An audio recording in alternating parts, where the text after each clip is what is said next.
S agents को तो अपने हथियारों का इस्तेमाल करना भी नहीं आता। तुम्हें लगा ये बेसबॉल है? असल में ये एक जबरदस्त हथियार है। ये देखने में तो काला लगता है, लेकिन इसमें सचमुच एक रहस्यमय ताकत है। मैं इसे जरूर देखूंगा। एक सुनहरी दुनिया जो 8000 वोल्ट बिजली पैदा कर सकती है, आरपीजी से भरा एक ब्रीफकेस और ऐसी खुशबू जो लोगों को तुरंत जमा देती है। अगर सूट आजाद ख्याल शख्स का कवच है, तो एस एजेंट्स एक नए दौर के शूरवीर हैं। इनमें 13 लोग हैं, एक पुराना और रहस्यमयी ग्रुप जिसका नाम राजा आर्थर और राउंड टेबल के शूरवीरों के नाम पर रखा गया है। हर एक के पास खास हुनर है। वो एक शहर से दूसरे शहर आराम से घूमते हैं, किसी भी दुश्मन से आसानी से भिड़ जाते हैं। वो एक बिल्कुल आजाद ग्रुप है, किसी भी मुल्क से जुड़े नहीं, राजनीति और अफसरशाही से दूर। डेविड, जो हाल ही में एक खतरनाक गली का गुंडा बना है, अचानक जानता है कि उसके बाप, जिनकी जवानी में मौत हो गई थी, एस एजेंट्स में से एक थे। उनके गुजर जाने के बाद डेविड एक नया एजेंट बनने का हक रखता है, मगर डेविड ने बिना झिझक उस सूट पहने आदमी की ऑफर ठुकरा दी, ये सोचकर कि ये उसकी फितरत के बिल्कुल खिलाफ है। लेकिन सब कुछ तब बदला जब राजा की तलाश में गली के गुंडों का झुंड अचानक सामने आ गया। हैरी, जो पहले से तैयार नहीं था, अंदर ही जाने वाला था कि एक गुंडे ने उसे ताना मारा। हैरी ने आह भरी और फिर बेपरवाही से बीच में बोल पड़ा, दरवाजा बंद कर दिया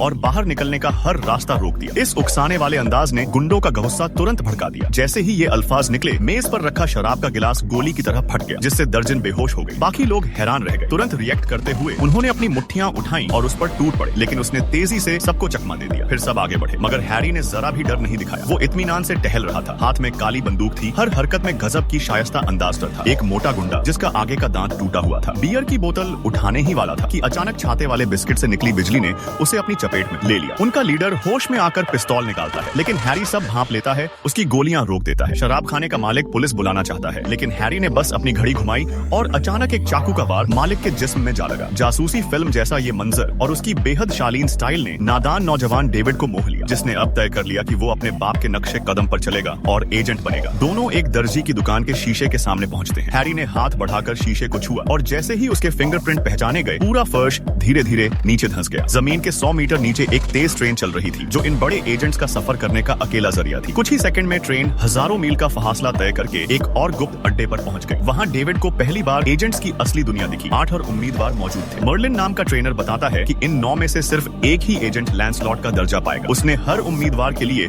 एक पुराना टेस्ट तैयार किया था, क्योंकि ये इंटरव्यू बच्चों का खेल नहीं बल्कि जानलेवा भी हो सकता था। लेकिन उम्मीदवारों ने मर्लिन की बातों को बस एक फौजी डराने का तरीका समझकर हल्के में ले लिया। रात को अचानक हॉस्टल के फर्श से पानी रिसने लगा। डेविड, जो सो रहा था, ठंड से जाग गया। वो जल्दी से उठा और बत्ती जलाई, लेकिन देखकर हैरान रह गया कि उसका पूरा बिस्तर पानी में डूबा हुआ था। कुछ ही देर में पूरा हॉस्टल पानी से भर गया।